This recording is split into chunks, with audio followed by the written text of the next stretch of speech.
अस्सलाम वालेकुम ख़वातीन व हज़रात, आपको यहाँ पे ताज़ा तरीन और अहम ब्रेकिंग न्यूज़ से आगाह कर रहे हैं कि अफ़गानिस्तान और पाकिस्तान के दरमियान जो क्रिकेट का मुकाबला था वो पाकिस्तान ने जीत लिया।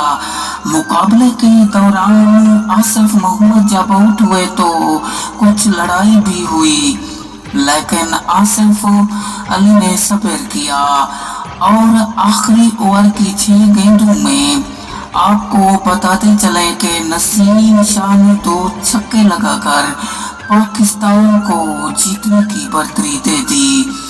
आपको अहम और ताज़ा तरीन ब्रेकिंग न्यूज़ से आगाह कर रहे हैं, आज का जो बड़ा मुकाबला था वो पाकिस्तान ने जीत लिया। 2022 का एशिया कप पाकिस्तान ही उठाएगा। पाकिस्तान की कारकर्दगी देखकर ऐसा लगता है